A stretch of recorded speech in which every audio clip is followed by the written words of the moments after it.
Hello viewers, in today's class we are going to discuss one important definite integral, right? And here we have to find the value of this integral which is from 0 to 4, and we have fractional part of square root of x dx, right? So here the integrand, it involves the fractional part function, right? So let us start and let us first take this integral as I, right? So here what we will do, we'll first take the help of the method of substitution, right? And then we'll apply the definition of fractional part function. So let us here substitute t is equal to square root of x, right? And we can now write t square is equal to x, right? So the method of substitution is a powerful method when we take integrals, right? So here t square is x, now differentiating both sides, so we'll get 2t dt is equal to dx, right? So for dx we have now 2t dt. Now see here the limits of integration vary from x is equal to 0 to x is equal to 4, right? So when x is equal to 0, then the value of t can be obtained from this expression. So we have square root of 0, that is 0, right? And when x is 4, we have t is equal to square root of 4, that is 2, right? So when x varies from 0 to 4, then t varies from 0 to 2, right? So now let us rewrite this integral in terms of t, right? So now we have 0 to 2, and here we have fractional part of t, and for dx we can now write 2t dt, right? Okay, so now 2 is a constant, so we can take it out. So we have 2 times 0 to 2, and see here we have fractional part of t. Now we know that the fractional part of u is given by u minus greatest integer of u, right? So this is the definition of fractional part function, right? And the domain of the fractional part function is the set of all real numbers, and the range of fractional part function is from 0 to 1, right? So here we'll replace the fractional part of t by t minus greatest integer of t, and here we have t dt, right?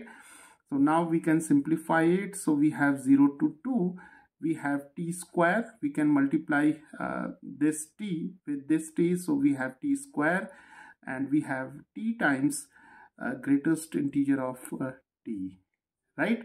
Okay, so now this is a simple integral.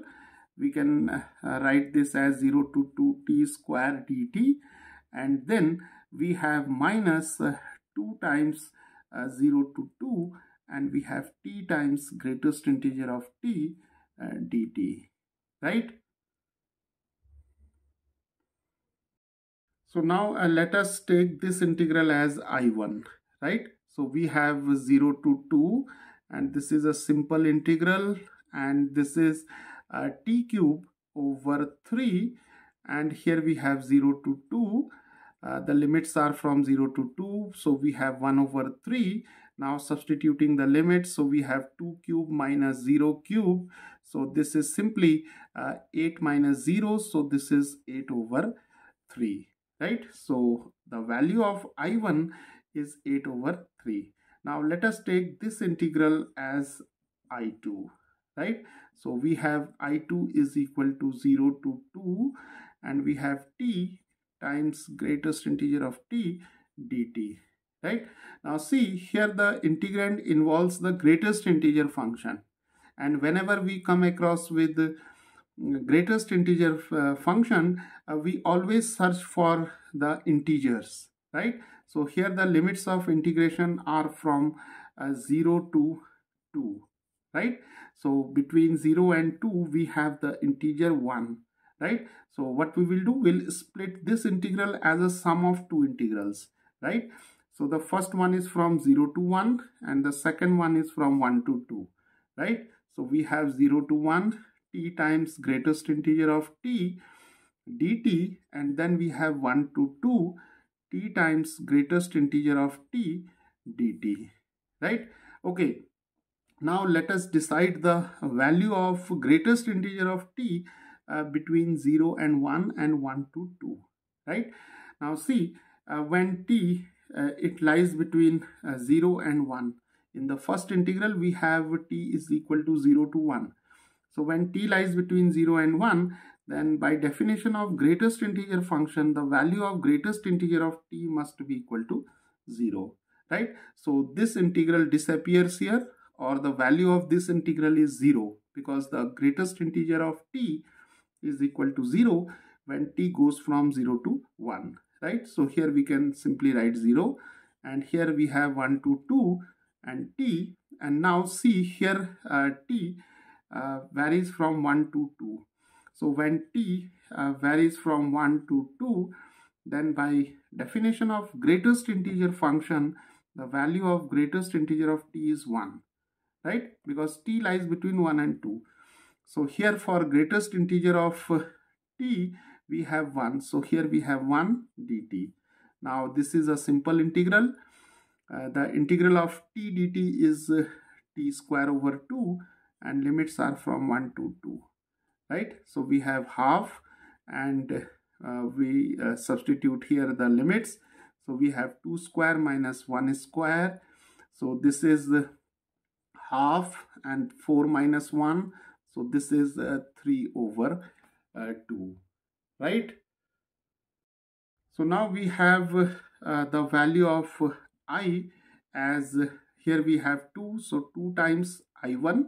Here we have I1, and here we have minus 2 times I2, right? So this is 2 times I1. I1 is 8 over 3. And here we have 2 times I2. I2 is 3 over 2, right? So here 2 and 2 get cancelled. And here we have 16 over 3. And this is the minus 3, right? So the value of I can now be written as 3 3s are 9. So we have 16 minus 9 over 3. That is 7 over 3, right? So the value of this integral is 7 over 3, right? So viewers, this is how we can solve these type of integrals.